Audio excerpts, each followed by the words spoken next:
Dans ce Merci, recording progress, merci. Donc, ce projet-là a été financé par l'Union européenne à travers l'Union africaine. Ça fait quelques temps qu'on développe, il s'agit de développer 3 services opérationnels. Le premier, c'est le suivi de la dégradation des terres, le suivi de l'eau, de l'utilisation de l'eau agricole, et le troisième, c'est le suivi de l'agriculture saisonnière. Donc, finalement, in fine, on a développé 2 plateformes. La première, c'est Mistland qui gère ou bien qui traite tous les aspects de dégradation. Et la deuxième, c'est Mistbar qui traite tous les aspects d'agriculture et de ressources en eau agricoles. Donc, finalement, c'est 2 plateformes très compatibles qui se complètent pour atteindre un objectif qui est la gestion durable de l'eau et des ressources naturelles. Donc, merci beaucoup. Merci à tous nos participants d'avoir consacré du temps pour participer à cette formation. Merci aussi à mes collègues de l'OSS parce qu'il y a beaucoup de personnes qui sont en partie cachées, notamment Amjet, et merci à l'équipe de KCSI. Donc, Dr. Touré, je vous... Merci beaucoup, Mousfa. Est-ce qu'on peut prendre une photo de famille, si oui, vous voulez? Merci beaucoup. Ça, c'est pour nos publications sur Facebook, etc. Finalement, avec l'entretien de ce type de formation, finalement, ça devient pratiquement une famille. On se voit assez régulièrement. Je vois des visages qui sont très, très familiers. Bonjour Marco, bonjour Felida, bonjour Serapé, bonjour Sitaref. Donc, c'est des personnes qu'on finit par s'y habituer à voir de manière très régulière.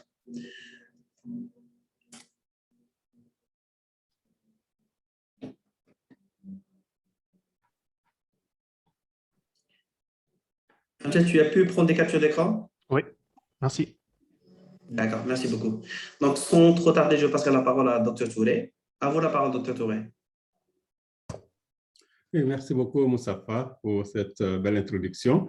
Je pense que tu as donné toutes les formations et tu as fait vraiment le tour de la question. Ce que j'ajouterais simplement, c'est que tu as souligné un point très important. Locate IT, c'est une compagnie africaine. C'est une compagnie qui a beaucoup d'expertise dans le domaine de l'observation de la Terre et aussi dans le développement des outils comme celui que nous voyons aujourd'hui. Donc, c'est de l'expertise africaine appuyée par tout ce qui concerne la technologie de très haut niveau, au niveau international. Tu as souligné l'exemple du Canada, mais aussi il y a toute la technologie européenne avec les satellites Sentinelle et toutes les données que nous mettons en œuvre pour pouvoir aller de l'avant sur Mistland. Donc, définitivement, c'est ici une belle opportunité pour dire que l'Afrique est en train de se construire par elle-même, évidemment avec le soutien de GMSN Africa, le soutien de l'Union européenne, mais c'est définitivement une expertise africaine qui reste sur la terre africaine. Ceci étant dit, tu as aussi détaillé le programme, je ne vais pas revenir là-dessus, mais il y a l'aspect théorique donc, que nous allons présenter, il y a l'aspect pratique avec la démonstration sur Mistland, l'outil Mistland, qui est un outil en construction.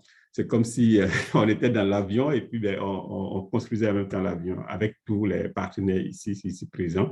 Donc, c'est une très belle opportunité pour Locate IT de non seulement participer au niveau technologie derrière toute l'aspect technologie avec les experts comme Derek, Viviane et tous nos collègues de Nairobi, mais aussi l'aspect interactif. Ça, c'est quelque chose qui est très, très important pour nous. Un outil n'a de la valeur que par le service qu'il rend. Donc, ici, nous aimons cette interactivité-là, avoir 100 personnes à 9 h le matin à travers toute l'Afrique du Nord. C'est quelque chose d'exceptionnel. Donc, nous sommes très contents de participer à ce développement-là. Et l'autre élément important que tu as dit aussi, qui est très important, c'est qu'on a toujours interagi par l'interface Zoom. Et idéalement, ce serait une très bonne chose de se rencontrer. J'aimerais, par exemple, rencontrer Madame Farida, que j'admire beaucoup. Elle a toujours été là pour les différentes sessions. Et aussi, effectivement, les autres partenaires. Donc, Inch'Allah, on aura l'occasion de se rencontrer une fois quand toute cette histoire de Covid sera derrière nous. Alors, définitivement, je laisserai la parole à mon collègue Derek pour faire la présentation. Alors, derrière Derek, il y a aussi beaucoup de monde. Donc, Locate IT, c'est une équipe et nous sommes là pour vous servir. Merci et puis bonne formation. Et aussi, on sera très heureux d'avoir vos interactions également. Merci. À toi, Moustapha. Merci, Dr. Touré. Donc, Derek, est-ce que tu es là? Derek, are you there? Sorry.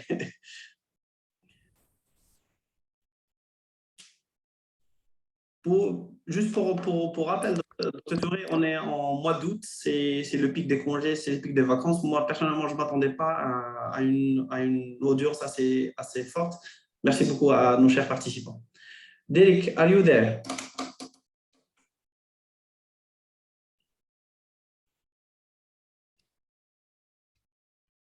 Oui, je vois la photo de Derek. Il est en ligne, mais peut-être qu'il a quelques petits soucis de communication. Ah, il n'y a pas de problème. Sinon, on peut profiter de l'occasion pour demander à... Ah, OK. Go ahead, Derek.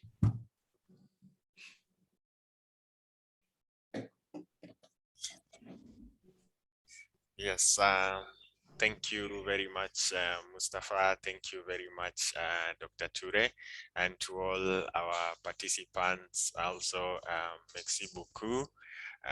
Thank you all for being part of this training today and also for doing the good introduction.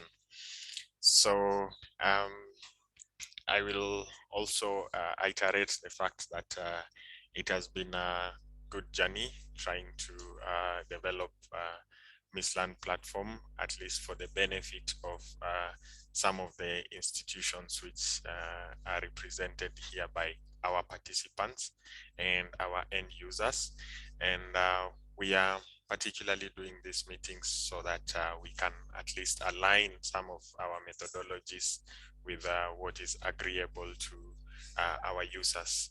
So thank you very much for being part of these trainings, and thank you, Mustafa, for always sending out these invitations so that we have our participants on board. And also, as we even do this development, what you don't realize is that all these meetings always inform how we view MISLAN and how we develop MISLAN, so that at the end of it all, it finds use and benefit to our end users. Today's training is particularly focused on forest carbon emissions, which is a very delicate topic, I will say, and which we need to kind of get our methodologies right. So we are going to present some of the theoretical aspects and some of the methodologies that we are trying to apply so that we can review it together, and we can also pass our suggestions, and we will also demonstrate on what has already been implemented. So without maybe keeping us too long, I don't know if I can start right away, if you are all ready. Yeah, I think that we are good to go. Merci beaucoup, Dr. Toure. We are good to go en français. Are you ready? Yes. I am trying to learn some French. Yes. I just hope I don't confuse the interpreter. Okay, so I hope you can all see my screen. Yeah. Yeah, so again, welcome to this, I think, second training for this extension of the MISLAN service, where we're going to look at the forest carbon emissions.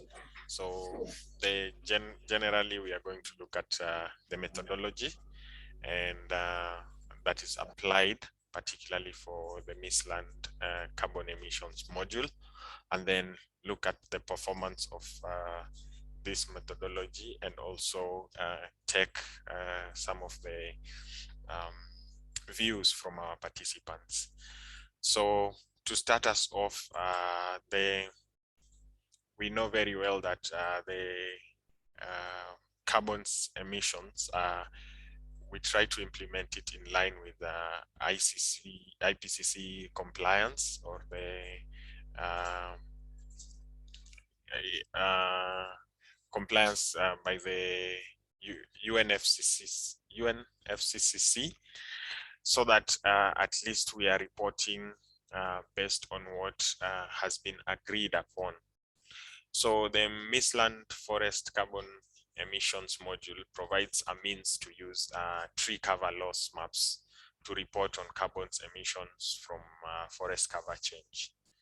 So the module creates an activity map and computes the deforested and degraded areas and their associated carbon emissions. That is just to put it simple. And this, we try to put it in compliance with the IPCC 2006 definition of what forest degradation and deforestation is. So, and as part of that, we have to consider what we are referring to as the national forest definition. And this is also based on the user selection, as we will see. And then also the minimum crown cover and the minimum thresholds, which also have a strong impact on the end results of the carbon emissions, are also taken into account. At this point, I must mention that there is only one aspect, which is the tree height, but this is also because it is very difficult for us at this moment to source tree height data to try and also factor it into the carbon model. So basically we are using, let's say, the tree cover percentage and the minimum area, which is the minimum area, which is the minimum forest unit for which we can report carbon emissions. So that is just a brief introduction, and I know I've gone very fast into minute details. But the first step when actually trying to arrive at the carbon emissions, we first have to obtain a tree cover loss map, because these emissions are based off deforestation and degradation, which is, both of them are loss of tree cover within a forest area. So the tree cover loss map is used as an input, and the tree cover loss map that is used for this is actually a single period. So this means the model as it has been built will take a single year of tree cover loss, and it will use this single year to try and compute the carbon emissions within the year. And basically the classes that are within this tree cover loss map are actually the tree cover itself, that is the presence of tree during the start of the year to the end of the year, and then the absence of tree canopy during that particular period, and also the loss. So basically we have three classes, and I must also mention that this particular product is available through the Global Forest Change Map at 30-meter resolution. This is the Hansen dataset, and we can actually we'll try to see that how you can actually obtain this activities map data later on in the session. So that is the first step for computing the carbon emissions, is actually obtaining your tree cover loss map for a period of time.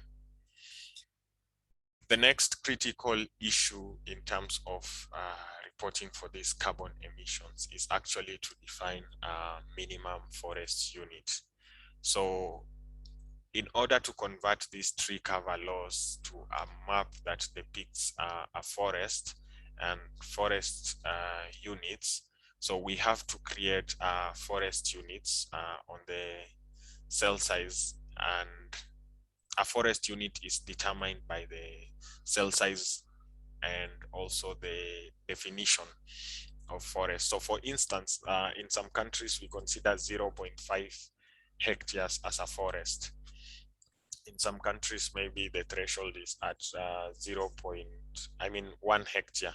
So what this particularly means is that if we have a tree cover loss map of a 30 by 30 meter pixel, that means for me to be within the range of, let's say, 0.5 to 1, I have to obtain 9 pixels of 30 by 30 meters. So what you are seeing presented here, again, this methodology heavily borrows from what has been previously implemented. First of all, by I think the only institution that we are seeing have done quite a lot of groundwork in this area is the European Joint Research Commission.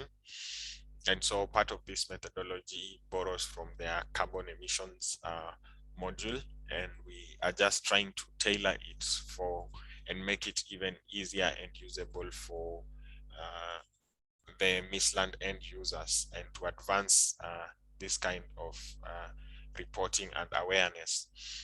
So what I was explaining earlier is, if we have a forest area, forest cover loss map, and we overlay that with a grid that covers our 90 by 90, our 30 by 30 meter pixels, but 9 of those pixels.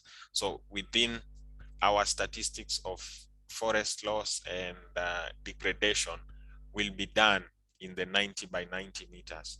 You will notice that on the right-hand side, we have one image in which inside one square we have several pixels, but this is translated to a simplified a class of either forest or deforested or degraded region. This is based on the pixel counts that are within the pixel count of the tree cover loss map input in the right-hand side. So again, just to explain and reinforce this concept further, so a minimum forest unit is classified as forest if the percentage of tree cover is beyond the threshold that is defined by the user. We are going to see how the user can define this threshold later on. So the choice and dimension of the minimum forest unit is controlled by the minimum area that can be defined as a forest in a country. So again, which I've said is between 0.5 hectares to 1 hectare, and also the tree cover loss map pixel size. So what you see here, for instance, is you have the dark regions on this first image. You have the dark regions which are representing no data values, but you have 2 pixels which are green representing a forest. So in this case, when considering the outer square that contains the pixels inside as a forest unit, then this is considered not a forest. This is because if we say I'm using a crown cover of, let's say, 30%, that means 1 pixel will represent 11%. And if that is 11%, it means I need a minimum of 3 pixels so that I can say this is a forest of 30% tree cover. So I don't know if that brings an understanding to already what we are defining here as our minimum forest unit. So again, if this number is still below, let's say, the selected threshold, if it's 30%, which means a minimum of 3 pixels, it's still considered a forest, and it's only considered a forest on the last image if this particular, the pixels that are tree cover exceed that minimum threshold of 30%, which we have, we can see on this particular image on the very right-hand side. So the whole pixel is reclassified into one pixel, which is forest. So the next step actually is to now define deforestation and degradation, and to actually associate this with the carbon emissions. I know I'm presenting this at a very high level and to try to make everyone understand, but if we get into the details of it, so what we consider as deforestation and degradation will be defined based on some set of rules. So we know that first of all, we define a forest unit as any of the larger pixels that cover more than 3 pixels of tree cover. So that is considered as a forest unit, and that will be used for the carbon emissions estimation. Anything that has less tree cover than that is not considered for the carbon emission computation. And then the next step is actually to, within the minimum forest unit, is to determine which pixels are degraded and which pixels are deforested. And the criteria for this is that if some tree pixels are lost in the period, the minimum forest unit is classified as deforestation or degradation according to the remaining percentage of tree pixels present. So a minimum forest unit is considered as degraded if the remaining percentage of the tree cover after the period is above the minimum percentage required for the forest definition. What does that particularly mean? It means that if we have a pixel that we are experiencing loss, which you can see from this, if we have a pixel that is experiencing losses, but still the number of pixels covered in trees within this minimum forest unit exceed those 3 pixels, then it means that this is just a partial removal of tree cover from that minimum forest unit. But if you have removal of trees or tree loss pixels that actually exceed the number of pixels inside the minimum forest unit, one go below what is required as or what is mentioned as forest, that is the 30%, and a majority of the pixels are the tree losses, we count that as deforestation. Again, if I may just repeat that statement or to make it clear, is that the minimum forest unit will be considered as degraded if the remaining percentage of tree cover after the period is above the minimum percentage required for the forest definition. And it's deforested if the tree cover is below that percentage. So that means the number of tree cover has fallen below that 30%. So that is how we define the deforestation and degradation and what has remained as our intact forest unit. And so after we have defined the deforestation and degradation and we have our tree cover, we can actually associate the deforestation and degradation with a forest carbon stock. So, which brings us to the next point of discussion. So, the carbon emissions are estimated by converting the areas of deforestation and degradation by their corresponding amount of carbon stock. That is in tons of carbons per hectares. And the final report has to be done using the carbon flux, which is the change in a period of a year.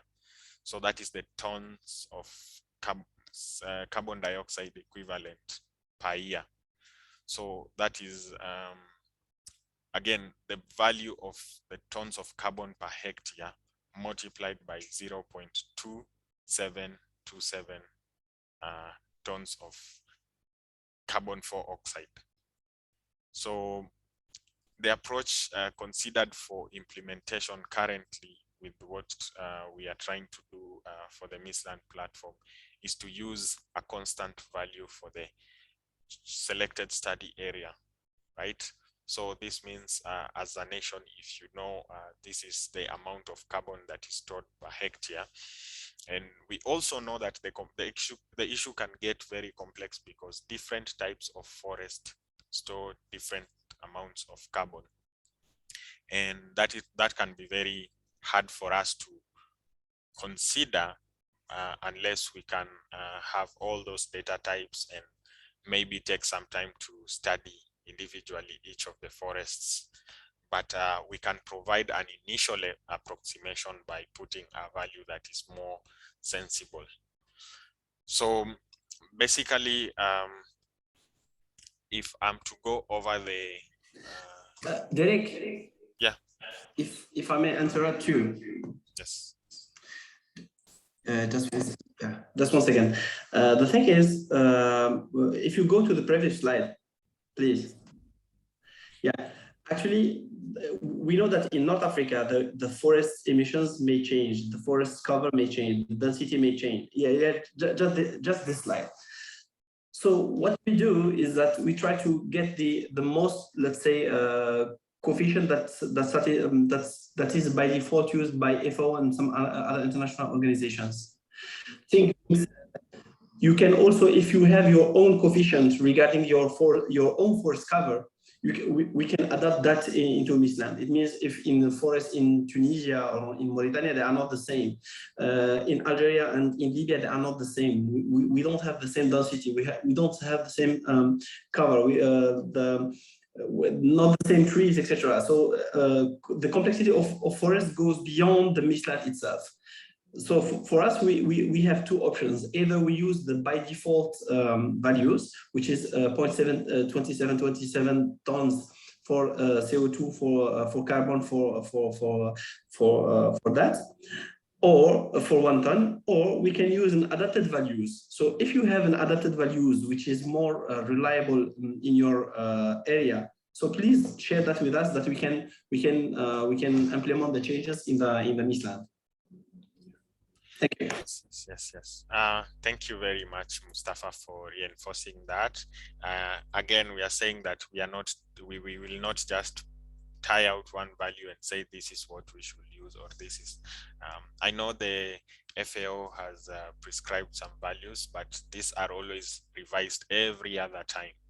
And it is always desirable. Of course, there is the first tier of applications, where the first tier of application is where there is scarcity of data and we have to apply the defaults. But it is also encouraged that some nations do their own statistics and also try to come up with this. And this will help us to enrich MISLAND, as Mustafa has mentioned. Yes, so again, if I may just go back to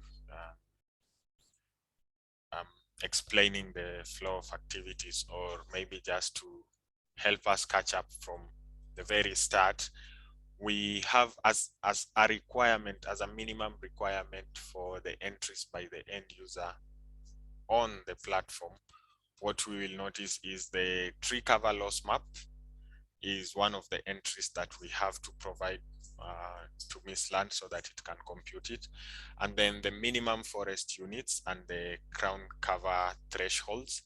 These are also set by the user, and then the forest carbon stocks equivalent of the tree, of the forest carbon stock.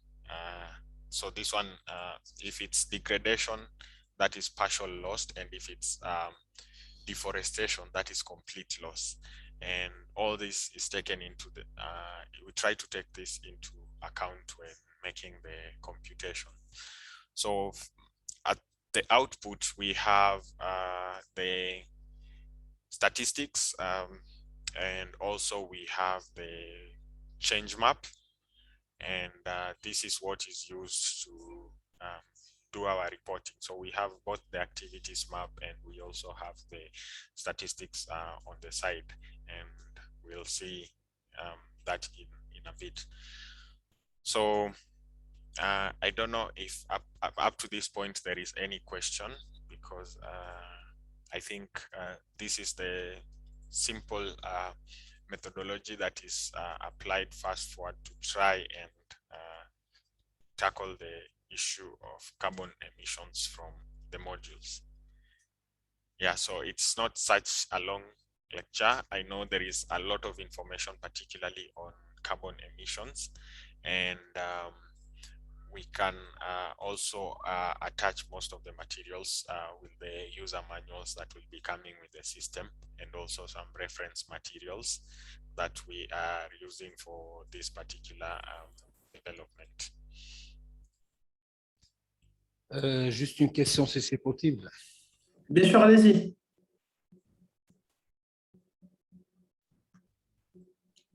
Oui, oui. Merci pour cette présentation. Juste, je voulais poser une question. Bon, concernant la méthodologie utilisée pour le calcul de la dégradation des forêts, on a bien sûr, il nous a bien expliqué par rapport au choix des différentes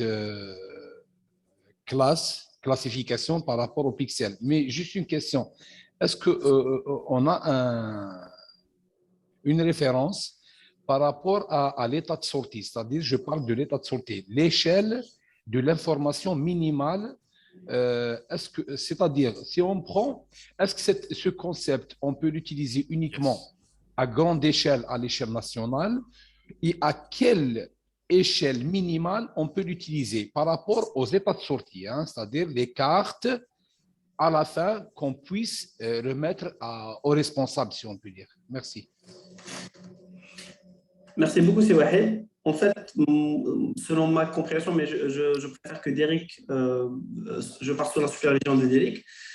La donnée en entrée qu'on utilise, c'est les données, c'est le Global Forest Cover Change. C'est la donnée internationale qui est produite à 30 mètres de résolution spatiale par l'Université de Maryland et l'équipe de Hansen. Donc, pratiquement, c'est la résolution la plus fine, et c'est quelque chose qui est plus ou moins approuvé à l'échelle internationale, et c'est d'ailleurs c'est ce que Global Forest Watch utilise pour ces données-là. Par la suite, le problème, c'est que dans la définition des forêts, le standard international, c'est définir de 0,5 à 1 hectare, plus ou moins. Ça, c'est le minimum. Donc, au-delà de cette résolution spatiale, généralement, on agrège. En quelque sorte, on ne reconnaît pas les forêts au-delà de ce stade-là. Connaissant la structure morphologique des forêts, généralement, c'est une continuité plus ou moins avec des superficies qui dépassent de loin le 1 hectare. Ceci dit, le traitement peut être désamorcé pour avoir toujours la donnée à 30 mètres de résolution spatiale. Et ça, la donnée elle-même, quand vous pouvez la générer à l'échelle d'un pays, à l'échelle d'une région comme l'Afrique du Nord, ou bien à l'échelle d'une zone d'étude, une forêt bien particulière. Le seul problème, c'est que la définition des forêts à l'échelle nationale peut légèrement varier par rapport aux données utilisées comme entrée dans le modèle. Parce que la définition des forêts à l'échelle nationale, c'est quelque chose de très authentique, très défini, et ça change d'un pays à un autre. Comme vous le savez, la forêt en Algérie, ou bien la forêt en Tunisie, ou bien la forêt en Mauritanie, Libye et Égypte, c'est pas du tout pareil. C'est pas du tout en termes de densité d'arbres, en termes de taille de l'arbre, en termes de minimum de couverture forestière par rapport au sol. Donc finalement, c'est le léger changement, c'est à ce niveau-là, c'est la définition des forêts. Ce que Hansen définit comme forêt, ça risque d'être un petit peu légèrement différent de ce que les nationaux utilisent. Ceci dit, c'est toujours possible, si on a la couverture forestière, on peut toujours forcer Michelin de telle sorte qu'il ne prenne en considération que le couvert forestier national. Donc, si vous avez un shape, par exemple, des forêts dans une zone bien déterminée, on peut forcer Michelin pour qu'il n'utilise que ce shape et ignore tout ce qui est en dehors de ça. Je ne sais pas, est-ce que ça répond à votre question, si Wahid, ou pas? Juste un exemple pour bien connaître ma question. Si on prend une superficie de 1 hectare pour faire l'analyse, avec l'agrégation, on va éliminer les pixels par rapport aux normes utilisées. Par rapport aux 100 hectares, on va éliminer moyennement, à titre d'exemple, 20 hectares ou 10 hectares. 10 hectares par rapport aux 100 hectares, c'est significatif, c'est vraiment significatif. Si on prend une forêt de 2000 à 3000 hectares, avec l'agrégation des cellules, c'est-à-dire on élimine les petites cellules par rapport à ça, là, on peut tolérer à une surface à écarter qui est plus ou moins logique. C'est-à-dire, je cherche à quel minimum de surface on peut utiliser la méthodologie. Ah d'accord, je vous ai compris. En fait, la perte, c'est pratiquement la perte, elle est au niveau des contours externes. Parce que là, généralement, la forêt, c'est une agrégation, disons, continue. Si je prendrais l'exemple de droite, si on prend les pourtours, les contours de la forêt, en réalité, vous avez 6 polygones, enfin 6 pixels forêt et sur 9, c'est considéré comme un pont forêt. Donc finalement, à l'intérieur des forêts, même, c'est-à-dire c'est la continuité qui gère, c'est la densité des forêts, la densité des arbres qui décide que le pixel est forestier, mais le changement, c'est plutôt dans les bords des forêts, c'est la limite de définition des contours des forêts. J'imagine que la perte ne sera pas aussi énorme, sachant que ça, c'est pour l'estimation des émissions de carbone, ce n'est pas pour l'estimation du couvert forestier lui-même. Indirectement, la donnée de base qui définit les forêts, elle est à 30 mètres. Elle restera à 30 mètres. Par contre, pour simplifier les modèles, on ne peut pas, c'est-à-dire si on prend vers les normes, si on considère les normes de la couverture forestière minimale qui est de 0,5 hectare à 1 hectare, on est obligé de faire une agrégation. Ceci dit, le traitement peut toujours se faire à une échelle très basique, mais ça va être un petit peu plus lourd. Derek, go ahead. You want to say something? Yes, Yeah. Mustafa, and thank you for that response, which is very, I would say, accurate and to the point. The thing is, first of all, the application will be done nationally, and this is because what I think has been mentioned is that if we remove 1 pixel from only 1 unit, that is significant. But if we do it on a national scale, then 1 pixel does not become that significant. So that is also very true. But if you look at what I'm calling here a minimum forest unit, this is actually grids that are overlaid on top of the forest cover map. And remember, the forest cover map is just a 30 by 30 meter pixel.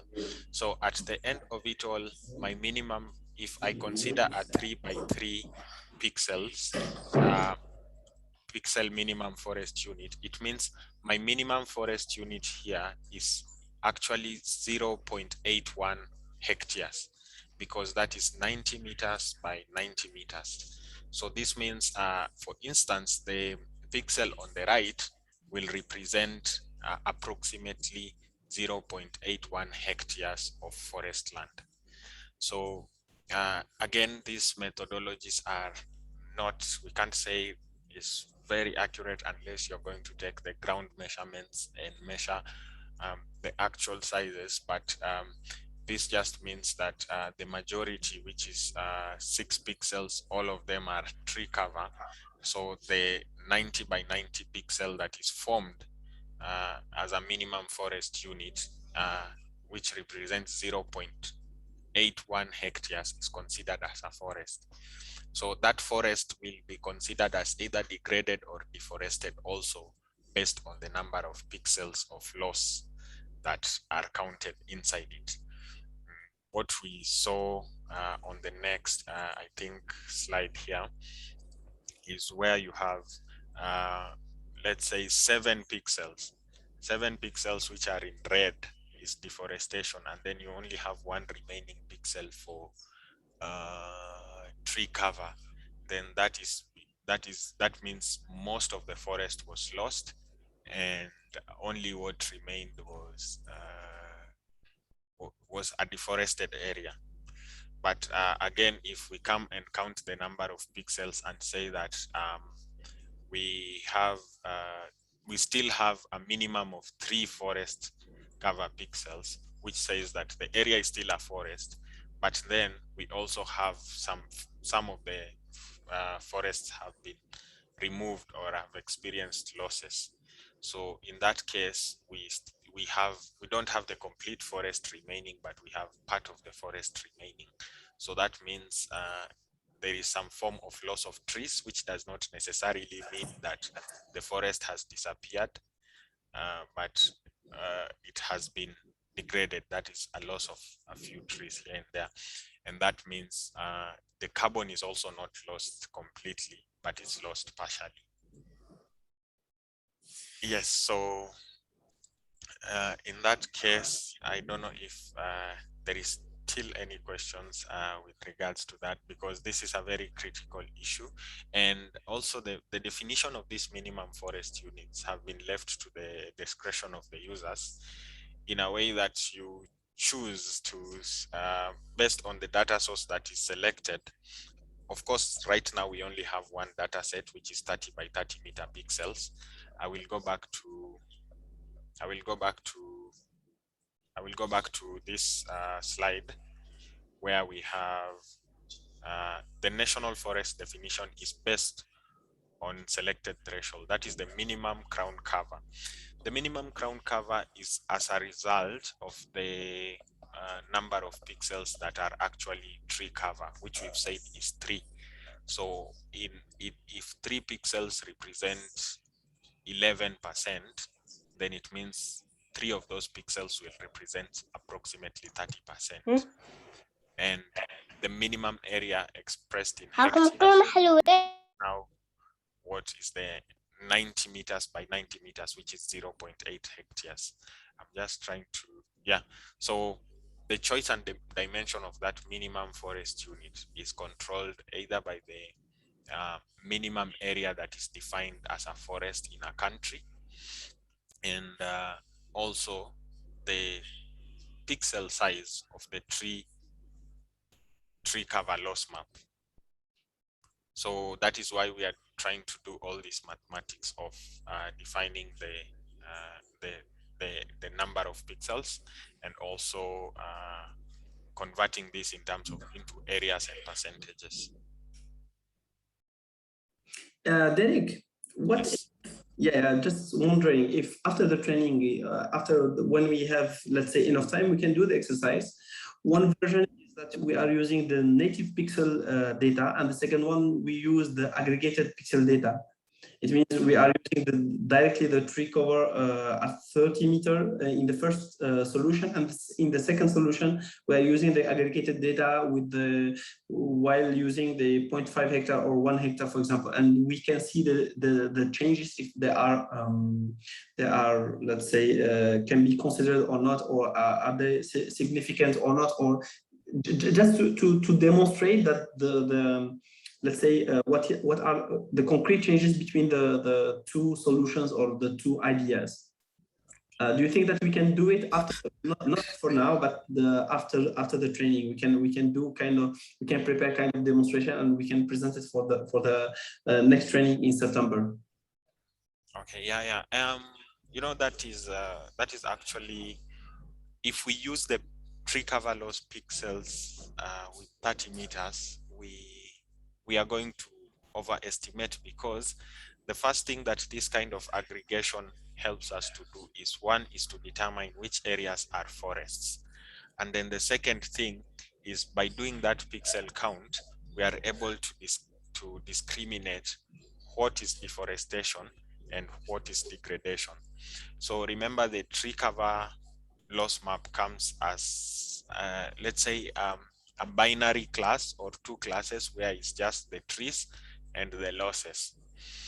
So from that, we cannot know where there is the partial removal of carbon or where there is the complete removal of carbon. And also, we are not really restricted into a unit that can be defined as a forest. Remember, if I have, let's say, a 30 meter by 30 meter, let's say even my own farm, and then I plant there trees, with remote sensing, we can say there are some trees here, but do we really call that a forest? So yeah. I think the purpose of the aggregation partly was to arrive towards a nation can agree that if we have a tree cover of 0.18 hectares, we can consider that a forest because it passes that threshold, minimum threshold of 0.5, and is also close to some of the thresholds where they say is 1 hectare. Yeah. So I think that is the importance of the aggregation. But also we can try to, we can apply it. If we apply it that way, you can see, of course, it's going to have a very big estimate and a lot of errors in terms of, if we consider what is a forest. Yeah, the thing is that, to be honest, when we go to the land cover definitions of forest, if we see a few different land use land cover data sets, and we assess the forest cover itself, for example, for 2015, for example, we can see a very high discrepancy between the classification, because we know that remote sensing has its own, let's say, limits, and the definition cover may change from, of course, may change from land cover to another, but also from country to another. So in my idea is that instead of let's say doing the aggregation, and to join what Mr. Wahid was saying, we try to use the national cover, the national forest extent map. It means what is really defined as a forest, and then inside this extent we are using the 30-meter native resolution, and then we are using the aggregated resolution, and then we combine, we assess how much we gain or loss or overestimate or underestimate the forest, let's say, loss or gain, and the carbon emissions, etc. So this is my idea, because to be honest, in the land covers, I totally am not, I do not, let's say, trust the land use land cover maps regarding the forest cover, and also the tree extent is good enough, but it doesn't like you have. Mustafa, je peux intervenir? Bien sûr, hein. Juste une seconde, c'est Wahed. Juste une seconde. The thing is that even natural. Juste Mustafa, vas-y. Je ne sais pas si c'est justifié mon idée, c'est-à-dire quand on fait la désagrégation. Ouais. Pardon, par rapport aux pixels, si on prend un de ces exemples, si on a 5 pixels non forêts et le reste, c'est forêt, sûrement on va éliminer parce qu'on est moins de 50%, mais on peut récompenser par l'inverse. Quand il s'agit de 6 pixels qui sont forêts et l'autre qui sont non forêts, on va récompenser, c'est-à-dire dans la totalité, on a une moyenne plus ou moins logique. Je ne sais pas si... Oui, je vous suis. Le truc, c'est que la donnée qui est utilisée en entrée, en réalité, c'est la couverture des arbres, ce n'est pas la couverture des forêts.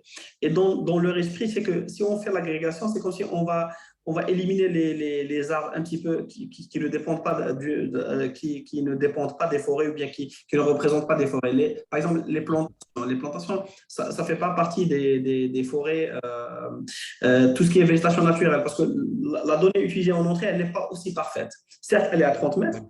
Ça ne représente pas uniquement les forêts, ça représente tout ce qui est arbre.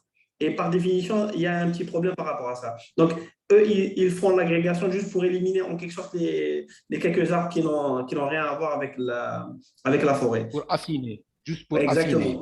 Exactement. Mais l'idéal, c'est d'avoir l'étendue de l'espace, on va dire, forestier à l'échelle nationale ou régionale, c'est-à-dire juste l'étendue des forêts, Et ça nous permet de raffiner l'externe et d'éliminer tout ce qui est en dehors. Parce que même, par exemple, je prendrai le cas en Tunisie, dans la zone de Nebel, il y a une très forte extension des agrumes.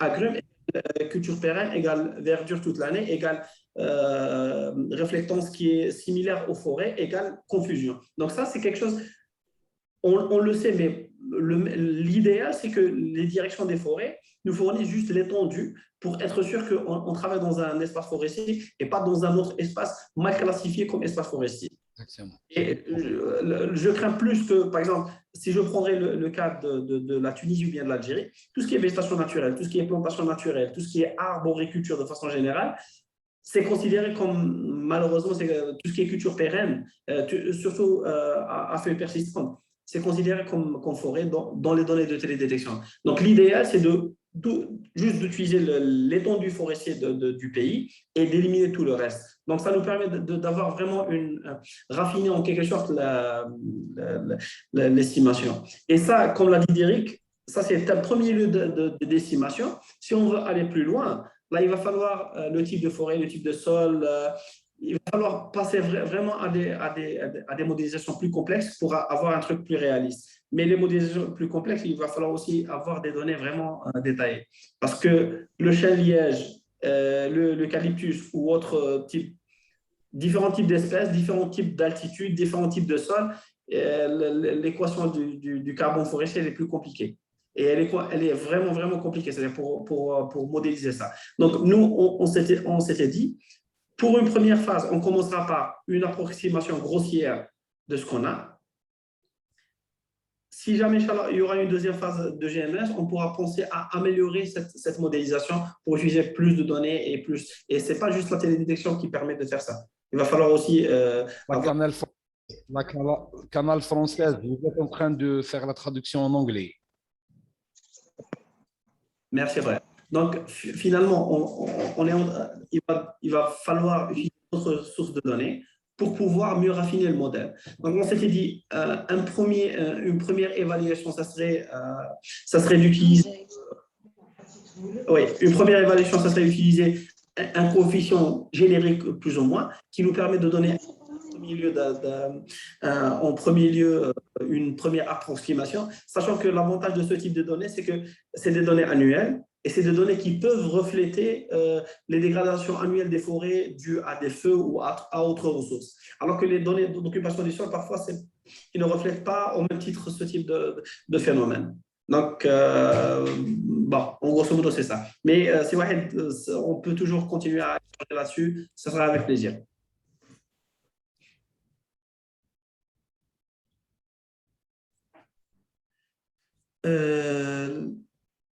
Ouais. Oui.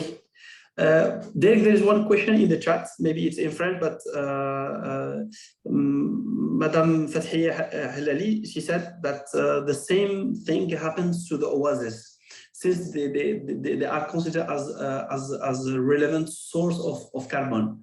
The thing I think that it's a very relevant question or suggestion that we can take into consideration later on. The thing is that for the oasis ecosystem, it's a perennial. They are considered as perennial crops. They are green for the whole year for different years. In the sense that they are considered as forests, but in the southern part. So maybe later on we can think about integrating the same coefficient, but considering the oasis ecosystem in North Africa. I think thank you so much. Merci beaucoup, Madame Fathia. Je pense que c'est très, très pertinent. On pourra peut-être le reconsidérer par la suite. On fera peut-être plus de ressources. MG, s'il te plaît, tu notes ça à part dans le rapport de l'information. D'accord. Inch'Allah. Merci beaucoup. Donc, est-ce qu'il y a d'autres questions par rapport à ce qui a été présenté jusqu'à là?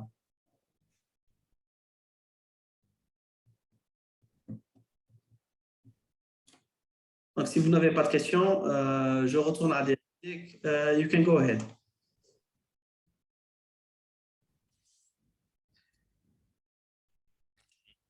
Thank you, Mustafa, for answering the questions, and Wahid for your observations.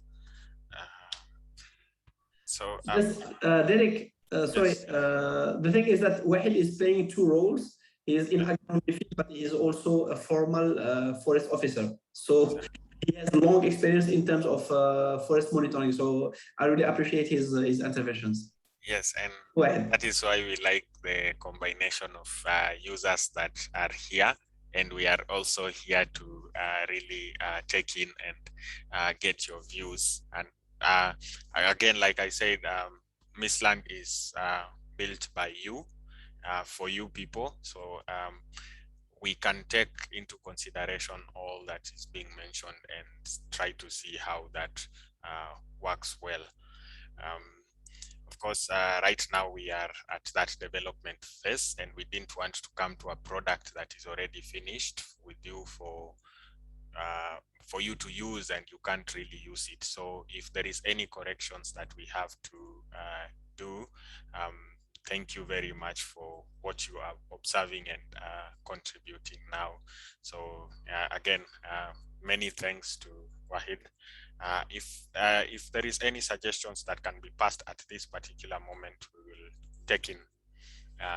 We'll take all of them into considerations and even further the discussions as we continue to develop and think around it. Yes, so I think we are going to move into, let's say, the next session where we are supposed to demonstrate. And I must also mention, I think, I don't know if we have new participants for this training, but we have two versions of Mistland, and this is because of, let's say, software development perspectives or issues. So we still have the stable version of Mistland that we had earlier tried to interact with, but then for the development purposes and for the improvements that we are trying to make and the additions, before we can merge this and say it's the final product, we are still having to do it under development, and it might not be publicly accessible for test by all our users. But again, this is just to again demonstrate the user inputs or the user selections that we envision, and we'll go back to the methodology and try to explain how each of these aspects is being used by the system. So as at now, again, the only data sets that are uploaded, particularly for the tree cover loss, are covering Tunisia. We've had, I think, some technical issues here and there because of, let's say, some electricity cuts in terms of accessing what has been deployed on the server. So we can't move all the data sets at once. So for all these discussions and methodology changes that we have discussed today, we'll try to maybe implement that and have a full coverage of all the countries and their forests, so that you can do your assessment when the system is made publicly available. So yeah, there's two questions in the chat. I will take advantage to answer them. Okay. The first one, yeah, sorry, where is it? The first one was, yeah, the same considerations. There's one representative of Réserve de Chasse. They think that the same, what we are doing in the forest, what we are willing to extend in the oasis, may be also applied to the wetlands, because especially the wetlands who are inside the forest, etc., like shots, etc., because there's vegetation there, and it's almost, let's say, green all the year. So there's kind of carbon, let's say, cycle to assess.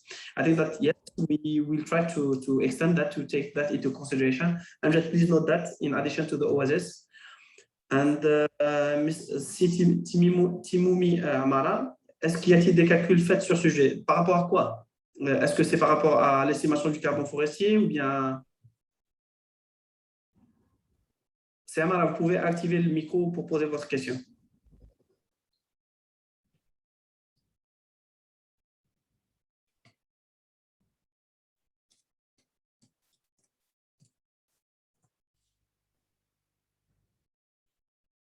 Samara, vous pouvez activer le micro pour poser votre question.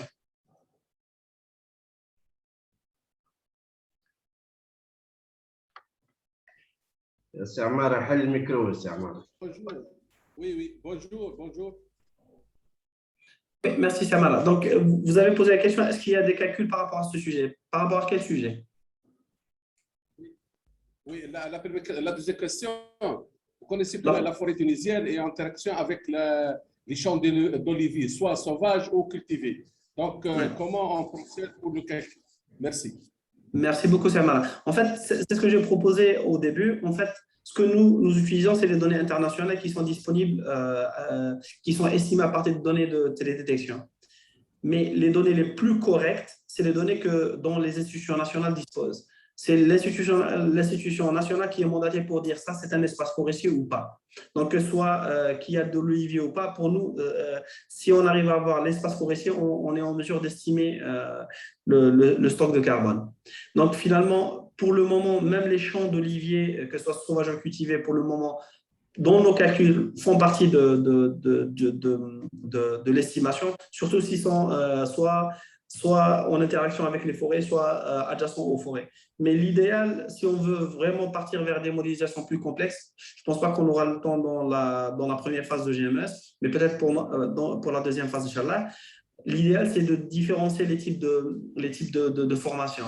Une formation forestière est complètement indépendante d'une formation d'olivier, qui a une durée de vie plus ou moins connue et qui est peut-être pas vraiment pérenne. Parce que dans certains cas, les formations d'olivier sont appelées soit à des extensions vraiment énormes, soit à des reconsidérations de changement de culture, ce qui se passe dans un certain nombre de zones, que ce soit en Algérie, en Tunisie, au Maroc, etc. Donc, comment tenir compte de ça? Si on a l'étendue forestière ou bien l'étendue de l'espace forestier définie par l'institution nationale mandatée pour ça, on l'utilise pour MISLAM. Il suffit juste de l'uploader. Si on ne l'a pas, à défaut, on passe à des données internationales qui considèrent toute l'arboriculture de façon générale, et on va passer à l'agrégation telle que ça a été expliqué par Derek. Donc, l'agrégation, ça nous permet un petit peu de forcer la concentration sur l'espace forestier et négliger tout ce qui est en dehors de cet espace-là.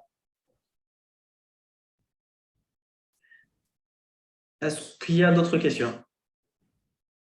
Merci. Je vous en prie, c'est Amara. Merci beaucoup. Et bonjour tout le monde. Est-ce que je peux… Bien sûr, Faïda, c'est toujours la… Alors, salut tout le monde, ravi de vous retrouver tous et toutes. Donc, moi ce qui m'intrigue un petit peu, en fait, c'est comme tu disais, Mustapha, et ce que disait aussi Amara, c'est vrai qu'au niveau de la Tunisie, on a cette façon de parler de forêt de palmiers ou de forêt d'oliviers, alors qu'ils ne font pas réellement partie de la forêt. Donc, on a cette tendance à utiliser le mot forêt. Moi, ce qui m'intrigue un peu, c'est que depuis tout à l'heure, on parle de forêt et on parle d'arbres. Donc, c'est toujours en relation avec les arbres. Mais dans nos forêts tunisiennes, surtout dans les régions qui ne sont pas réellement forestières, il y a des espaces autres que les arbres. Alors, comment on réagirait avec ces zones-là? C'est ça, en fait, ce qui m'intrigue depuis tout à l'heure. Et je voudrais savoir, est-ce qu'on va, à l'intérieur de la délimitation forêt, rechercher la délimitation en arbo, donc en tout ce qui est arbres forestiers, ou on travaille sur toute la zone délimitée en forêt?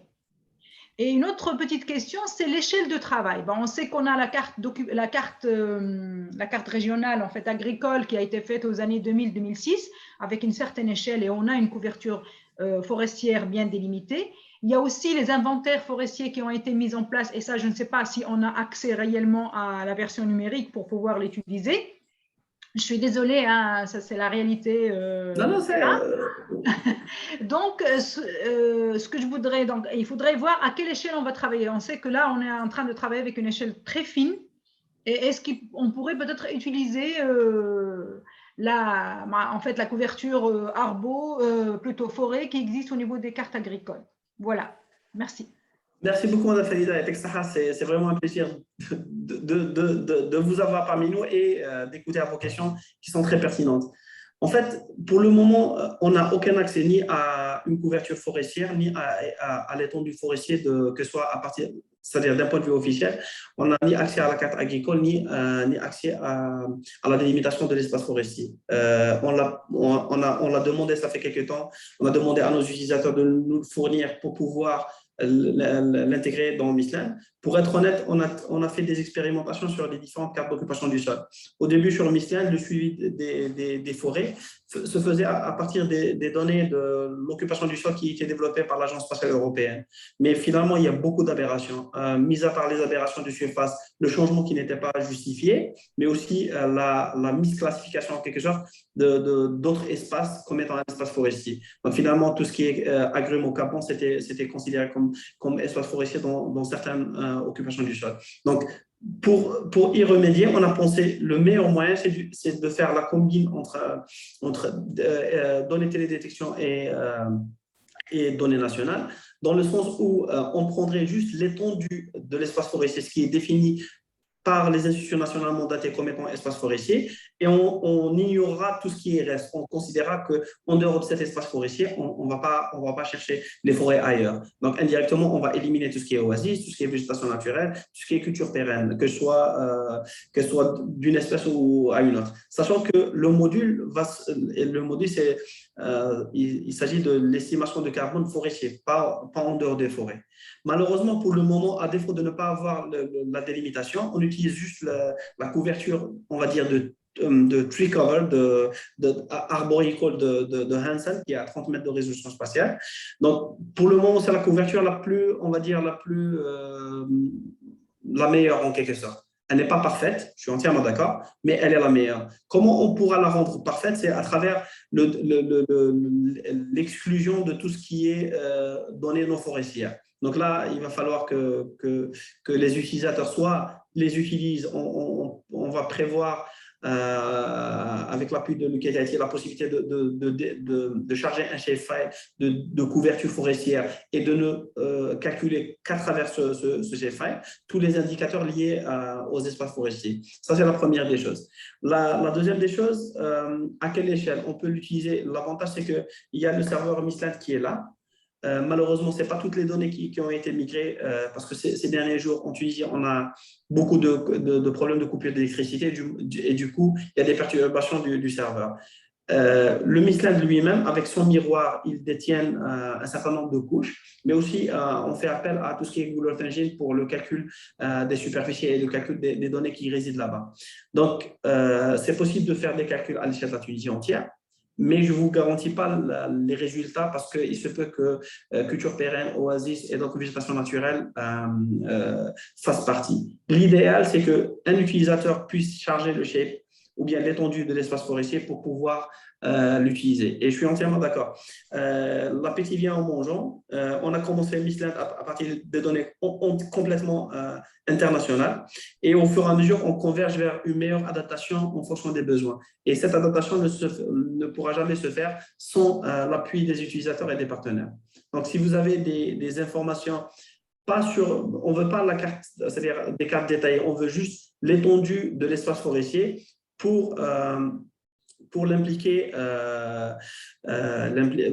pour pouvoir, on va dire, l'héberger dans Mistland. Ainsi, toutes les fonctionnalités, que ce soit Global Forest Change, que ce soit émission du carbone forestier, etc., ça ne se calculera qu'à la limite ou bien qu'à l'intérieur de l'espace forestier défini par l'État. Je ne sais pas, est-ce que ça répond à votre question, Madame Wahida? Madame Farida, pardon. Oui, c'est bon. Donc, juste pour réfléchir dans le même sens, en fait, au niveau des arrondissements forêts de chaque CRDA, ils peuvent donc avoir la délimitation des titres forestiers. Et avec ça, c'est juste la limite, la délimitation donc cartographique. On pourra peut-être en version numérique pouvoir travailler dessus. Voilà. C'est parfait, c'est parfait. J'espère aussi que les partenaires au niveau des autres pays, que ce soit Libye, Mauritanie, Algérie et Égypte, fassent pareil. Donc, l'idéal, c'est d'avoir une couverture régionale la plus adaptée aux spécificités nationales. Et ça, ce n'est pas uniquement la télédétection qui pourrait le faire. Moi, disons que les cartes locales et nationales sont mieux définies en ce qui concerne la couverture forestière. Donc, je rejoindrai il y a une question qui a été posée par la réserve des chasses à Zeralda. Est-ce que les émissions CO2 du sol sont-elles prises en considération? Il y a toute une méthodologie comment les estimer. En réalité, c'est un sous-indicateur de l'indicateur ODD 15.3.1 Donc, oui, c'est pris en considération, pas dans ce module, mais dans un autre module qui est l'ODD 15.3.1, qui est un indicateur, disons, agrégé de 3 sous-indicateurs: le changement d'occupation du sol, la productivité des terres et le carbone organique du sol. Comment ça se fait? C'est vraiment une simple... À défaut de ne pas avoir des données très, très raffinées, l'UNCCD préconise l'utilisation de la carte internationale des sols, donc la base qui a été développée par l'ISRIC, avec le découpage avec les unités agroécologiques et un certain nombre de facteurs par type de sol et par type d'unité écologique. Donc oui, c'est pris en compte, mais pas dans ce module-là. Je ne sais pas si ça répond à votre question, madame.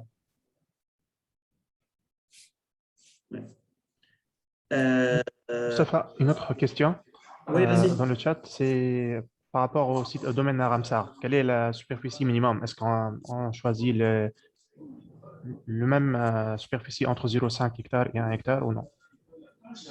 Pour être honnête, je n'ai pas de réponse à ça. Je n'ai jamais travaillé sur ce type de cartographie sur les données Ramsar. Ceci dit, tu prendras, MJ, s'il te plaît, le mail de la dame qui a posé la question. On va faire une recherche bibliographique sur ce que la FAO et les autres organisations internationales font. On pourra lui envoyer un mail dans ce sens-là. Il n'y a aucun problème. Parce que c'est des choses qui, moi, personnellement, je ne sais pas. J'imagine que ça ne doit pas être pareil dans le sens où il se peut que ce qui est connu par la couverture forestière, c'est que c'est une étendue continue et très généralement dense. Alors que dans les zones humides, il se peut qu'on sera obligé de réduire la résolution spatiale, j'imagine, mais il va falloir que je cherche dans la bibliographie pour voir ce que la Convention Ramsar et ce que les autres conventions internationales préconisent.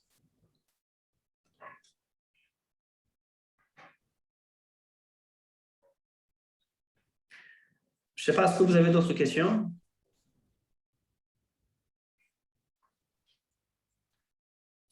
C'est parfait, c'est bien noté. Donc,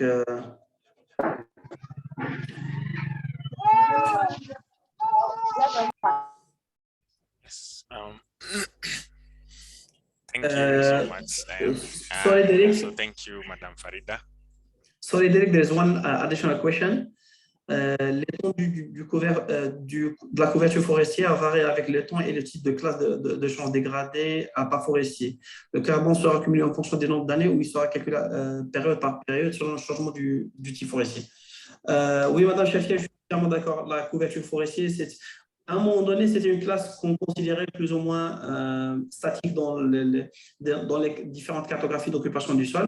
Et maintenant, avec tous les changements, toutes les dégradations, etc., elle est considérée comme l'une des classes les plus dynamiques. Parce qu'il y a beaucoup de dégradations, il y a beaucoup de reforestation, régénération. Il y a des travaux des directions générales des forêts qui font quand même du reboisement, etc. Mais en même temps, il y a de l'érosion, il y a de la dégradation, il y a des feux, etc. Donc, le carbone est, en fait, l'analyse, elle est faite entre deux dates. Donc, si on prend une période, il va être, par exemple, je dis n'importe quoi, entre 2010 et 2020, il va faire le bilan total général entre 2010 et 2020. Sachant qu'entre les différentes années, il se peut qu'il y ait des changements quand même. Il y a des améliorations, il y a des dégradations, mais quand on fait entre deux dates, c'est plutôt le cumul, enfin, le bilan général entre les différentes dates. Il se peut que si vous allez partir vers un laps temporaire plus réduit, il se peut que vous allez recevoir plus de changements. On a testé un petit exercice sur la forêt de Bizerte. On s'est rendu compte qu'on a fait un petit suivi diachronique à partir de données Landsat depuis 1984 jusqu'à 2020. On s'est rendu compte que, par exemple, les feux qui ont déclenché en 1985, pratiquement en 1990, on voyait plus de traces. Donc, il y avait quand même une certaine régénération. Mais il y avait aussi quand même d'autres dégradations qui ont eu lieu dans d'autres zones. Donc, finalement, les petits changements, disons, très dynamiques, si on n'est pas la durée d'analyse, ça peut ne pas se voir. Donc, le bilan on va dire, c'est le bilan général entre 2010 et 2020. C'est comme si vous avez eu un une perte de poids, ensuite une augmentation, une perte. Finalement, quand vous comparez entre deux dates, les petits changements entre les différentes années, ça ne compte pas. Donc, c'est un bilan générique. Je ne sais pas, est-ce que ça correspond, ça répond à votre question, Madame Chafia?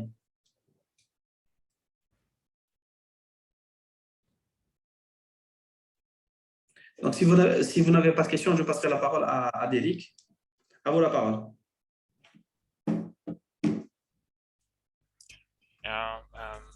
Thank you very much, Mustafa, and also thank you, Madam Farida, and for all the questions that are coming from the chat section.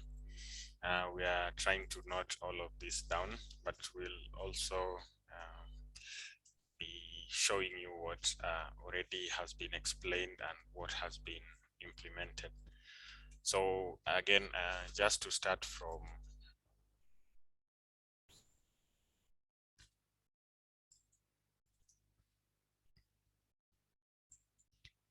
I'm going to start from the very initial stages where we obtain the tree cover loss map. And as you can see, this is directly obtained from, we're using Google App Engine, but the specific data source that we are trying to use is the one created by Hansen, which is the Hansen Global Forest Change. So if I run this for Tunisia, we will ideally see, we will at least get a glimpse of what the forest loss data set is. And this is also based on the tree cover percentage that you select as a user or as an input. So if I go to, let me just look for maybe either Janduba or maybe Tabaka, where I know there is a forest. But as you can see, this will be the either tree coverage losses or not a tree. And this is the data that is going in as the input to define what is deforestation and what is degradation. So this is what is pulled, and what you have finally on the system is first of all on the new I know there is the other Mistland platform, but what you have here is of course we still have the SDG indicator, and for the SDG indicator and its sub indicators, but under forest change we also still maintain what was traditionally computed, that is the forest loss. And then we also have this section that we are discussing today, which is the forest carbon emissions. We also have the forest fire risks, which are also yet to be implemented. And then we also have the forest fires assessment. This is based on, let's say, the occurrence of a forest fire, and you want to assess the damage. And that can also be computed from the old Mistland platform. If I may just demonstrate that, I think just go directly to the old dashboard. So this is what is still accessible to our users. This is what is on production. And so on the forest change, we only have this one selection of what you can have under this forest change. But on the new implementation, we have a whole menu where we have the forest loss, we'll have the forest carbon emission, we'll have the forest fire risk, and also the forest fire assessment that was there previously on the other platform, on the production platform. So again, just to bring us to the main focus of today, and also to highlight some of the issues that I was trying to bring up and discuss on the methodology. I might have to share my entire screen so that I can move in between the slide and out. So I'll just stop sharing for 1 second and then just share the entire screen for now.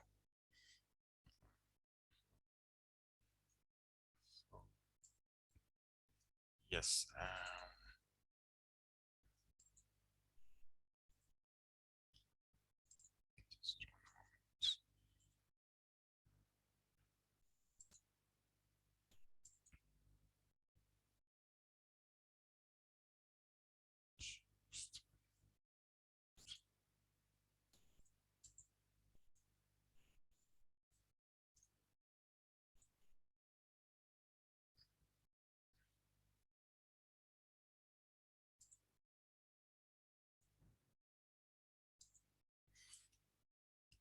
Okay, so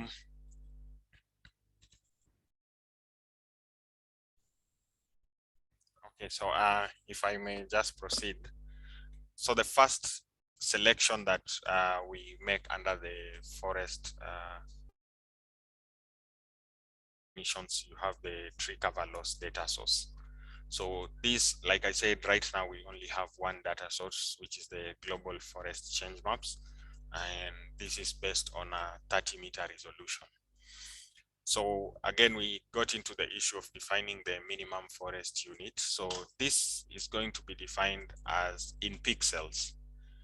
So we are basing our calculation in pixel because at least that gives you the quickest idea, because if this is 30-meter pixels, so at 3 by 3 meter, 3 by 3 pixel count, that means 90 meters by 90 meters, which translates to 0.81 hectares of forest. So here you can even, if I want to use the 30 by 30 meter as my unit of forest, I can just reduce this number to 1. But I can also increase this number if I want my forest definition to be a big area. So that is also one of the settings that we are looking to have the users, let's say, select or set.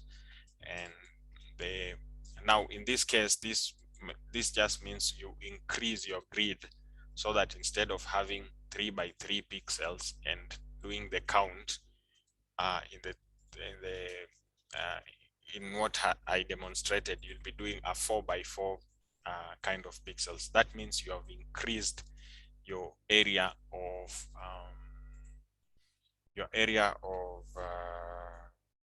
what we are calling minimum forest unit. So this, in fact, a 4 by 4 pixel becomes 1.6 hectares. So you've increased your definition of a forest in this case, and this means most of the pixels will be left out. So the 3 by 3 is what is reasonable. And then on the tree cover percentage threshold, so we are saying that for that 3 by 3 meter pixels, we are going to make a pixel count of what is tree cover and what is not tree cover, so that we know if the tree cover is left, it's still a forest, but if there are losses within the same pixel, it's considered as degradation. And also, if we have a total removal of tree cover within the same pixel, then it passes as deforestation. And then the final, another input that we have to make is the carbon stocks, which is in tons per hectares. And then also keep in mind that whenever we are talking about degradation, we are not talking about total removal of carbon. So that is partial removal of carbon. So in this particular selection, we are just asking the user that what fraction of carbon do you consider for degradation? This will apply to degradation. This will apply to deforestation. But now this 30 is converted into a fraction and is multiplied by the initial value of the carbon stock for that forest. And then lastly, the user will define the period. So in this case, I know the data that is in existence is the 2015 one for Tunisia. And once you make your submission, it's going to calculate based on the parameters that have been fed for that particular, for the particular aspect. And we just have to wait for the results. Yeah, so I mean, for this particular selection that we have made, you can see the statistics. These are some of the areas where we have either experienced some form of forest degradation. That means there's been loss of some trees, but these are the areas where we have like a complete loss of trees. Like there was a coverage of trees here and it meets the threshold of 1 hectare, but at the end of that period, there was no tree completely. And what you can see is a majority of the pixels actually fall within this class, which again, we are saying is the partial removal of trees. Remember, this can be affected by anything. Either it's just some of the climate changes, or it can be the partial removal of trees or harvesting. If we don't even consider the vegetation type, and let's say, for instance, we have what you are referring to as the olive trees, or trees that might be harvested, and these were sensed as trees, they might end up not being counted as plantations, but really forest. And if they have harvested, they contribute to the total amount of carbon that is either degraded or deforested. So that is how the user selection is on the platform. And those are some of the selections that you can make. And on the statistics panel, you'll have a report reporting the total hectares of what we consider deforestation, and then the corresponding amount of carbon in CO2 per year, and then also the degradation acreage, and I mean hectares, and the corresponding amount of carbon. So this is actually computed as a total in the very end. And then also on the charts and statistics, you have your degraded forest, you have your deforested, and you have the undisturbed forest. Please also note that this undisturbed forest, because the analysis of tree loss was being done on the peripheries of forest, you can see there are some areas that have remained intact, and I think these are the forests that have remained very stable. These are not put into account of the computations, because the emissions are based on the areas of degradation and deforestation. In fact, this only helps us to reduce what remains as forest, only helps us to not give an overestimate of what has been emitted, because some pixels are either going to be classified as degradation or deforestation. But some will also say, like, this pixel remained a forest and it did not really undergo any changes, despite it being on that tree cover loss map. So ideally, what we have here is a total computation or a statistics coming from the deforested and degraded.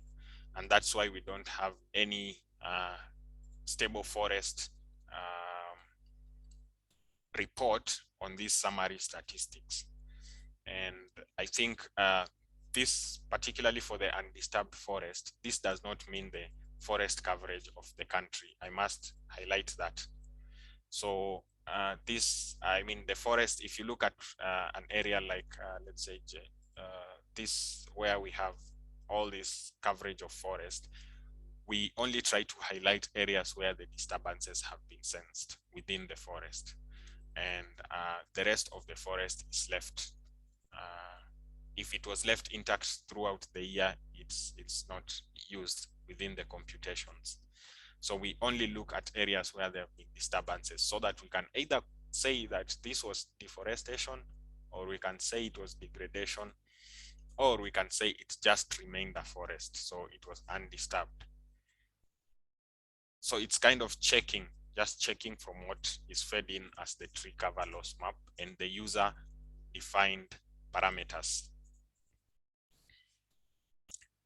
So I think that was the part where we are going to demonstrate how these user selections and statistics will come into play. I don't know if there is any question as at this moment.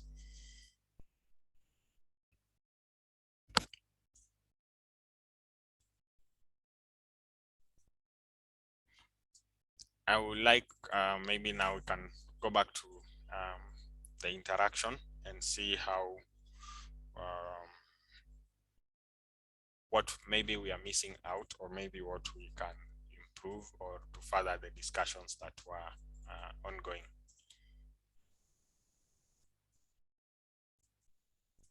Thank you so much, Derek. So back to you, Mustafa, yes. Yeah, thank you. So I will go to the first question of Sitar Moussaoui. Ici, on ne peut pas dire qu'il y a une perte de forêt. Il peut s'agir d'un processus de collecte des cultures agricoles. Donc, il est donc recommandé d'attribuer à la superficie forestière avant le processus de calcul du carbone. Je suis entièrement d'accord. C'est pour ça d'ailleurs qu'on a proposé à ce que l'étendue de la couverture forestière soit fournie par l'Institut national pour ne pas, disons, mélanger entre couverture forestière et autres espaces végétaux. Ça, je suis entièrement d'accord. Mais ceci dit, même avec la version actuelle, ce que vous pouvez faire, c'est que vous pouvez exporter ça, exporter le résultat de calcul de Mislan. Et vous pouvez encore raffiner, faire du post-processing, que ce soit sur QGIS ou ArcGIS ou n'importe quel client SIG, pour mieux raffiner ça et pour mieux interpréter aussi les résultats, pour mieux corriger les données qui ont été utilisées. Mais je reviens sur quelque chose qu'on a entamé l'année passée. Par télédétection, on est en mesure d'estimer un certain nombre de choses, d'appréhender un certain nombre de choses, mais la réalité terrain, il n'y a que les personnes locales qui maîtrisent la réalité terrain, que ce soit étendue forestier, que ce soit réellement les causes de dégradation, etc. Donc, on essaie de ressortir les éléments saillants, mais pour la validation, il n'y a que les partenaires locaux et nationaux qui sont en mesure de valider ça. Mais je suis entièrement d'accord. Ce que je vous propose, c'est que vous testez l'outil sur une zone bien déterminée et vous évaluez les résultats. Sur la base de ça, on peut aussi entamer d'autres procédures. Il y avait quelqu'un qui avait… pardon, une seconde. Il y avait quelqu'un qui a levé sa main. C'était la chambre de Béchar ou Adrar, je ne me souviens plus. Oui, il y a aussi un problème avec le coefficient de carbone. Comment le calculer? En fait, le coefficient de carbone, normalement, dans la littérature, le coefficient, il est déterminé par des mesures anométriques, mais il est dépendant du type de l'arbre, de l'âge, de la taille du tronc, du sol, etc. Un certain nombre de la zone agrométéorologique, de l'âge de l'arbre, etc. Donc, pour le faire d'une manière très directe, il va falloir sérieusement faire des coupes, faire des calculs, etc. Et c'est des mesures terrain. Par contre, pour le faire à une échelle régionale ou nationale, on n'est pas en mesure on ne peut pas attendre éternellement des coefficients de ce genre. Ou bien, on ne peut pas aussi implémenter des modèles d'estimation qui sont très gourmands en termes de données en entrée. Ce qu'on a fait, c'est qu'on a utilisé des données génériques qu'on a trouvées dans la littérature, que ce soit FAO ou autre. Ça c'est des données que les instances internationales utilisent à une échelle régionale. Ceci dit, pour les échelles locales, on peut toujours utiliser les données locales. Donc, j'imagine qu'il y a toujours des institutions de recherche ou bien des travaux de chercheurs pour mieux appréhender ce carbone forestier. Donc, on peut toujours utiliser ce coefficient dans Mislan. C'est juste un facteur qu'il va falloir changer. Yes, also, Mustafa, just to add on to what you are saying, we provide a default data. I mean, we provide a default value, but that default is based on this literature from the sources like FAO and IPCC, but also we leave it to the user to, if you know what, let's say, you have measured, or you know what you want, if it's for your research purposes or if it's for trying to improve the accuracy of reporting based on, let's say, a refined data set that you obtain or good estimates, you can try to use that estimate as opposed to what is passed in by default. The default value can still be edited or changed, or you can overwrite it with a user-defined carbon stock of a forest area. So yes, I think that is also very accurate, what Mustafa has mentioned.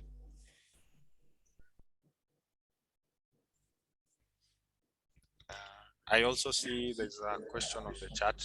Yeah, can we have the new link on Mistland? Actually, the link didn't change. As Derek mentioned before, we are under development of new modules which require new data, etc. So sometimes the payload of shifting the data and shifting the codes may be considered as kind of constraint, because there's a lot of internet issues, electricity issues, etc. So what we decided with Lucati's team is that they will develop the full module on their temporary version. Once it's done, they can do the demonstration. Once it's done and it's finalized and we agree on all the changes, then we can shift it directly once at a time to the Mistland server. So the Mistland doesn't change. We had some issues before with the login. It has already been fixed. We had some, let's say, the module once finalized will be shifted on the Mistland at OSS server. I don't know when it is planned to be done, Derek. I think that in the next 2 days. Yes. Okay. Yeah, Kevin. I know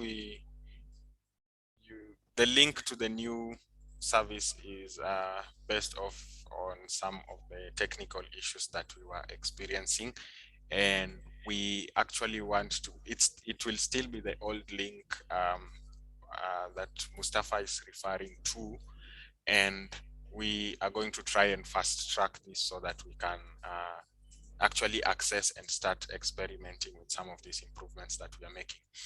And we just had to do this training because when we are implementing these modules, if we don't take into account what you are trying to raise right now, we are going to present to you at the end of the implementation a product that you might not particularly find very useful. But if at this stage we can do the development together, then it helps us, one, to maybe try and validate our methodologies, and also to ensure that we are at par with our users.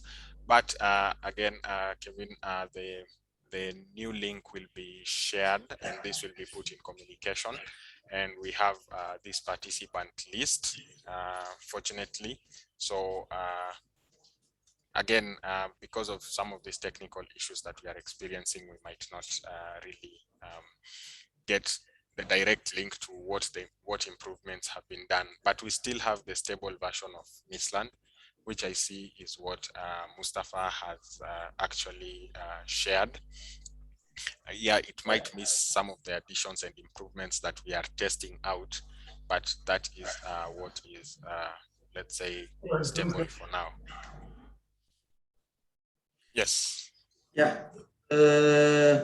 I will go to few questions. The first one of Madame Samiha. She said that do we... Pardon, une seconde. Est-ce que... où est-ce qu'il est? Pardon, oui, Madame Belmansour. Pardon, est-ce que pour Forest Loss, vous prenez uniquement Forest Fire Risk comme le seul facteur de déforestation, dégradation des forêts? En fait, non. La dégradation des forêts, il y a plusieurs facteurs, que ce soit l'extension des terres agricoles, que ce soit l'érosion hydrique, éolienne. Il y a plusieurs facteurs de dégradation des forêts. Nous, on a préféré chercher disons, estimer ce qu'on voit à partir de, c'est-à-dire estimer le résultat final en quelque sorte. On ne cherche pas les facteurs de dégradation parce que c'est très, très compliqué. Je pense que les forestiers les maîtrisent mieux que nous. Par contre, par télédétection, ce qu'on peut faire, c'est plutôt voir les impacts ou bien les résultats de la gestion ou bien de l'état des forêts. Donc finalement, c'est forest loss qu'on va utiliser pour la perte des forêts, la perte du couverture arboricole, qu'on va utiliser pour estimer le carbone forestier, gain ou perte, etc. Je reviendrai à une autre question. Oui, c'est à l'heure, il dit, ici on ne peut pas dire qu'il y a une perte de forêt puisqu'il s'agit d'un processus de récolte. Je pense que ça c'est déjà, je pense qu'on a déjà répondu à ça.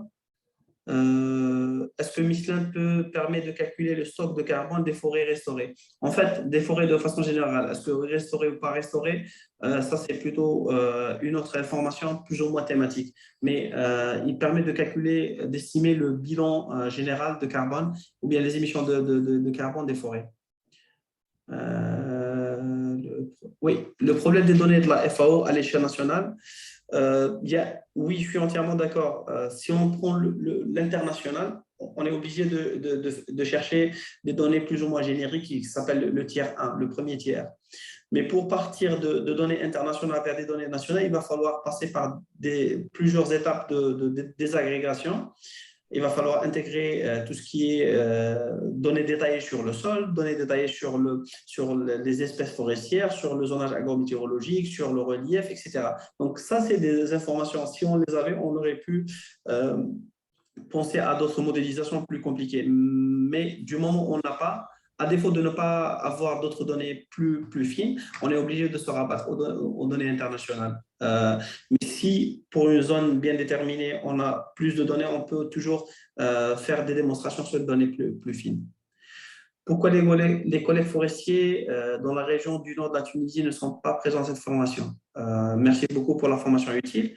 Faute d'information ou désintéressement, ça je ne pourrais pas le dire parce que nous, ce qu'on fait d'habitude, c'est on demande à chaque partenaire national qui est le CNCT en Tunisie, qui est l'ASAL en Algérie, qui est l'Université de Nouakchott en Mauritanie, etc. On demande à nos partenaires d'utiliser l'information, de diffuser l'information auprès des utilisateurs finaux. Par la suite, s'ils sont preneurs, ils viennent, s'ils ne sont pas preneurs, ça je ne pourrais pas vous dire pourquoi. Les CRDA, ça reste toujours des utilisateurs où il y a quand même des directions de forêt, mais je vois aussi, par exemple, je prendrai le cas de l'Algérie, où les directions de forêt sont activement présentes depuis le début de la formation. Parce que dès le départ, c'était l'Agence spatiale algérienne qui a contacté la Direction générale des forêts. Et la Direction générale des forêts, on les remercie parce qu'ils ont distribué l'information au niveau de toutes les sous-régions. On va essayer de voir comment on pourra impliquer plus de forestiers pour les prochaines fois, Inch'Allah. Oui, pour le lien, voilà, la question de Salissou, Madame Alassane, pourquoi Michelin ne couvre pas les pays comme Niger? La réponse est très simple. Le projet couvre l'Afrique du Nord, donc GMS en Afrique couvre la zone de l'Afrique du Nord, de l'Égypte à la Mauritanie. C'est par définition de la zone géographique, mais aussi par la définition de la portée du projet qui a été définie par l'Union africaine au début avec un montage institutionnel bien déterminé. Ceci dit, on pourra échanger par la suite pour comment on pourra étendre ce type de fonctionnalité vers d'autres pays. Vous pouvez m'envoyer un petit mail par la suite, on pourra voir comment on peut faire profiter le Niger de Michelin, pour la simple raison que le Niger, il fait partie aussi c'est un pays membre de l'OSS, donc je ne vois pas pourquoi on ne pourra pas l'étendre, mais pas tout de suite, peut-être dans une prochaine phase. Je ne sais pas si vous avez d'autres questions.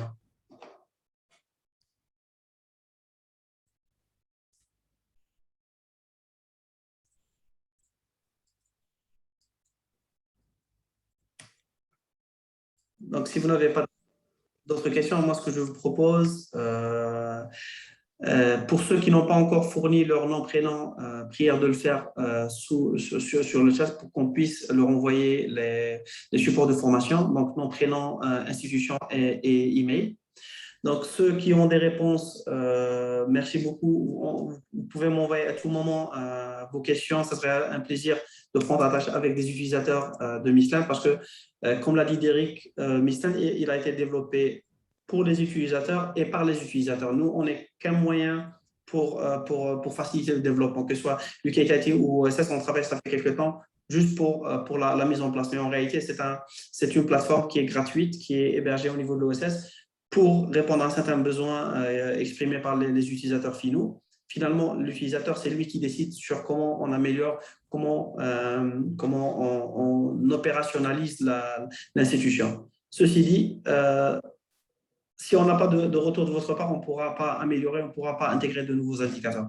Donc, s'il vous plaît, je mettrai mon mail dans le chat. Si vous avez besoin de questions, si vous avez des commentaires, si vous avez des recommandations à faire, nous serons très preneurs. Même s'il y a des bugs à reporter, c'est pareil. C'est le seul moyen qui nous permettra d'améliorer la plateforme et de la rendre la plus opérationnelle possible. Oui, madame. Salut.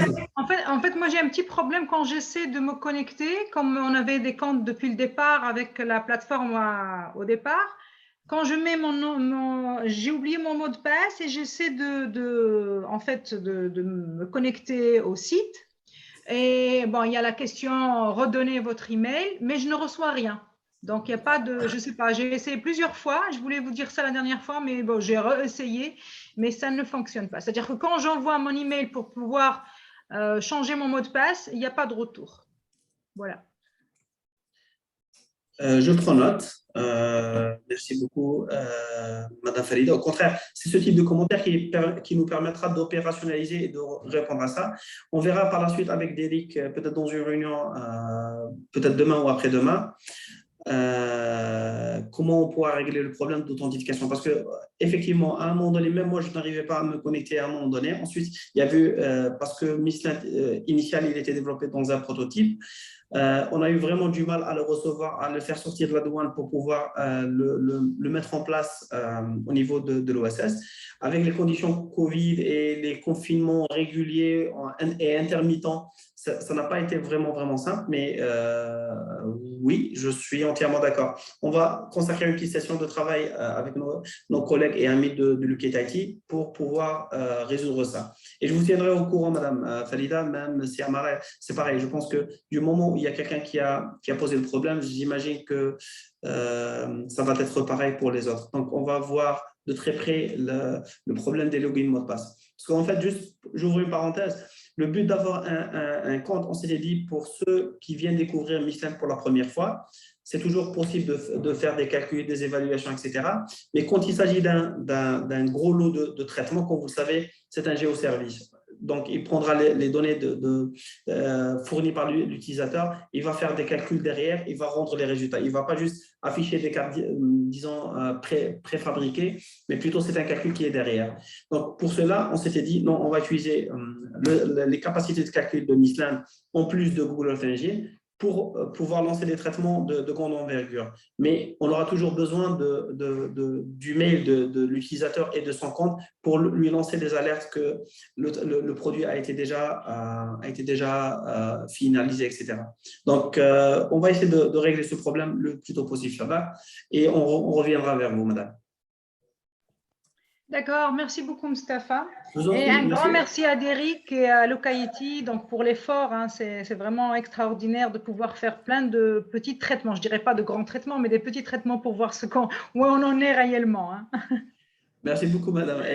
Et je peux vous confirmer que tout le monde travaille sous pression parce que je ne sais pas, comme par hasard, GMS en Africa, c'est un projet de compression d'efforts dans un temps record. Donc, finalement, on a développé, on a décidé, on a choisi 6 ou 7 indicateurs qu'ils ont eu l'amabilité de pouvoir développer vraiment dans un temps record. Les pauvres, ils sont sous pression. Donc, vraiment, merci beaucoup à nos collègues.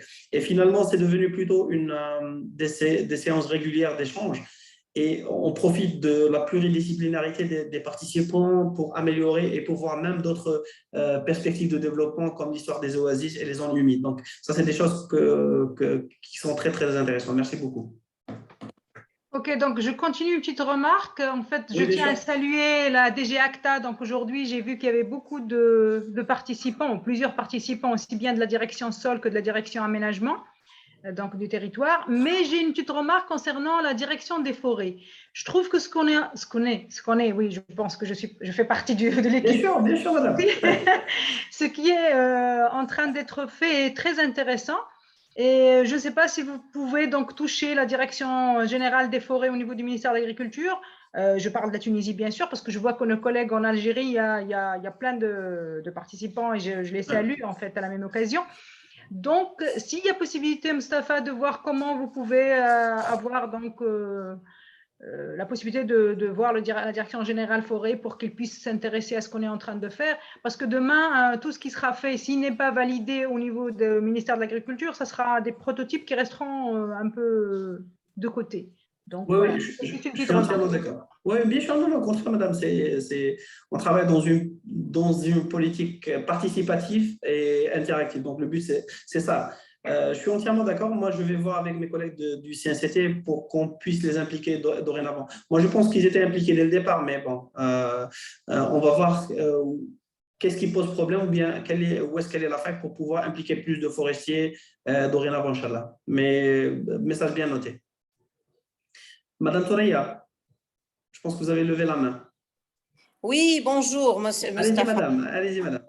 Ferida, comment tu vas? Bon, je réagis à propos de la Direction générale des forêts. Il y a Kamel Aloui qui est présent. J'ai regardé un peu les participants. Donc déjà, il y a un représentant de la Direction générale des forêts qui est présent et c'est bien parce que on est en train d'élaborer la méthodologie pour l'inventaire forestier et c'est bien de savoir ce qui est fait en utilisant les images et tout ce qui est suivi des forêts. Voilà, c'est juste pour dire qu'ils sont là. Merci beaucoup, madame. Voilà. Parfois aussi, il faut tenir compte des conditions réelles de travail des forestiers parce que c'est la saison des feux, tout le monde est en mobilisé, etc. Parfois, c'est pas... Je comprends parfaitement pourquoi parfois, ce n'est pas évident de se libérer. Mais bon, mais je sais aussi que nos partenaires nationaux, que je tiens à saluer au passage, ils ont fait un excellent travail de mobilisation des utilisateurs. Parce que moi, personnellement, en août, pour s'attendre à avoir une centaine de participants, 126 participants qui restent jusqu'à 11 heures, pour moi, c'est un vrai exploit. Ça montre aussi l'engagement, ça montre l'intérêt, ça montre beaucoup de choses. Donc, vraiment, merci à nos participants parce que c'est grâce à eux qu'on est vraiment encouragés pour mettre plus de pression sur le KTIC pour le développement par la suite. Donc, merci beaucoup. Je vous dis à très bientôt, Inch'Allah. Donc, on se donne rendez-vous le 15 septembre. Pour ceux qui ont renseigné les emails et les codes d'accès, enfin, nom, prénom, mail et institution, on va disons, élaborer les attestations de formation dans quelques jours, peut-être la semaine d'après. Et on va le renvoyer d'ici peut-être demain, Inch'Allah, support de formation, la présentation, l'enregistrement vidéo. Oui, il y a quelqu'un qui voulait parler. Oui, allez-y. Je voulais simplement dire que la pression est bien appréciée. Le KTAT apprécie bien la pression. Voir 126 personnes joindre une formation comme celle-ci, c'est une très bonne chose en milieu de semaine en plus. Alors, donc, c'est tout à fait bien apprécié. On aime bien ça d'être avec vous et puis aussi continuer la formation. Et les formations à venir, c'est certain qu'on sera là pour vous soutenir. Donc, merci beaucoup. On se dit à très bientôt. Bonne journée à vous tous, toutes et tous, et à très bientôt, Inch'Allah. Au 15 septembre, Inch'Allah. On se donne rendez-vous le 15 septembre. Merci. Merci. Okay. Merci à vous. Tout le monde. Bonne journée. Au revoir. Au revoir tout le monde. Merci.